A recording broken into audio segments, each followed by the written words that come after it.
بسم اللہ الرحمن الرحیم۔ حضرت سعید بن مسیب رضی اللہ تعالیٰ عنہ نے ایک مرتبہ ایک سیاہ فام شخص کو دیکھ کر فرمایا، اے شخص، تجھے اپنے سیاہ فام ہونے پر رنجیدہ نہیں ہونا چاہیے۔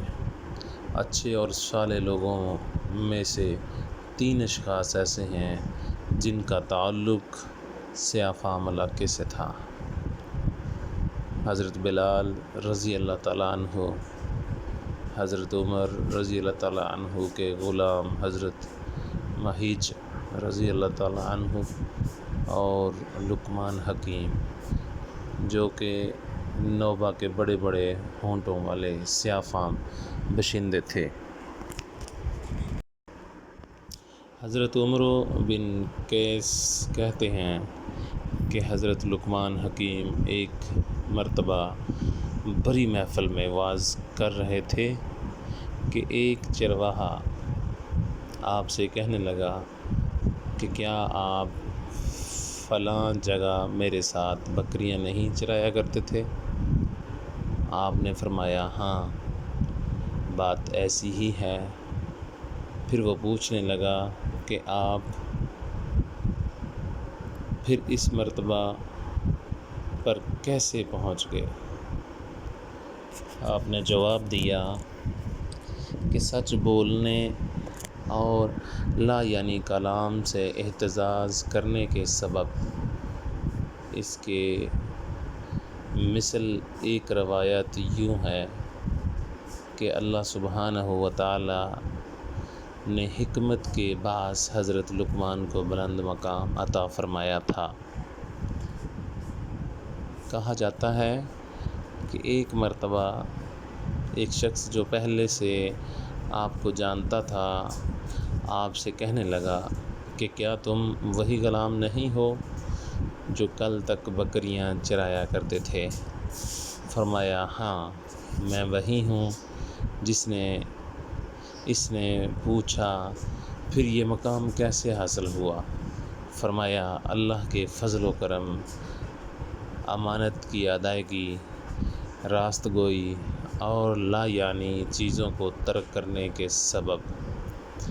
یہ تمام آثار صراحہ یا اشارہ اس بات پر دلالت کرتے ہیں کہ حضرت لقمان نبی نہ تھے، کیونکہ ان میں مذکور ہے کہ آپ غلام تھے، اور غلام ہونا منصب نبوت پر فائز ہونے کے منافی ہے۔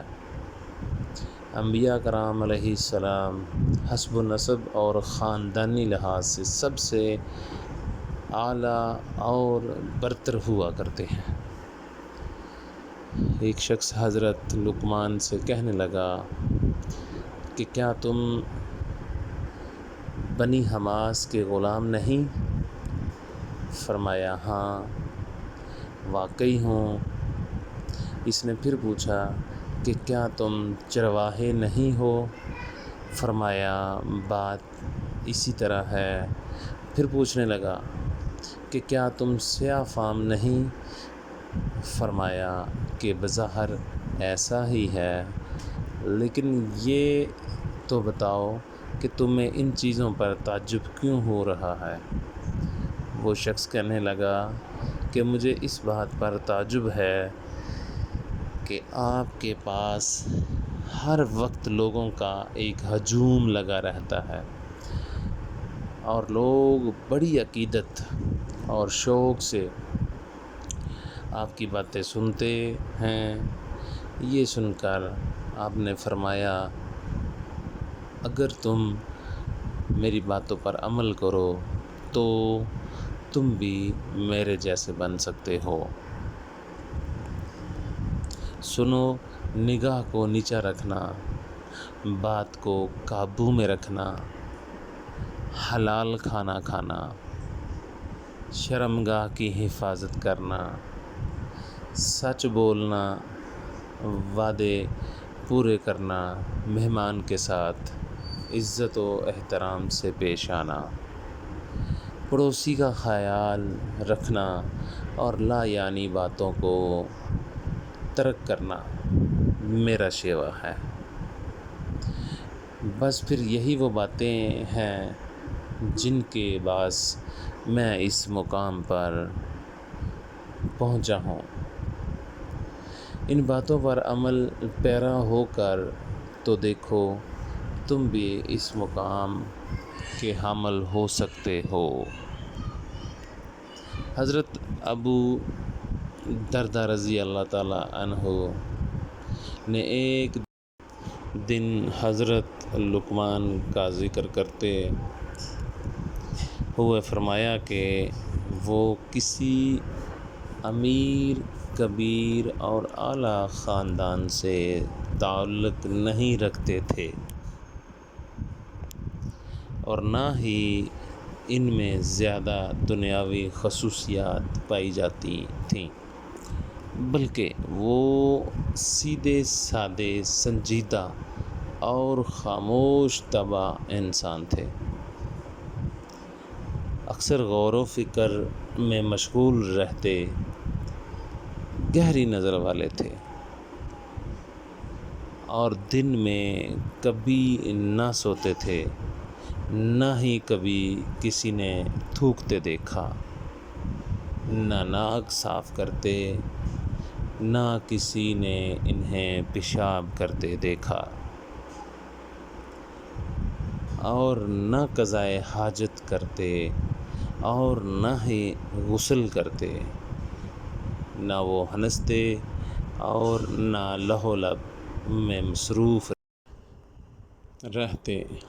جب ان کی زبان کھلتی تو حکمت کے پھول برساتی، اپنی اولاد کی وفات پر روئے تک نہیں، گو ان سے ٹوٹ کر محبت کرتے تھے۔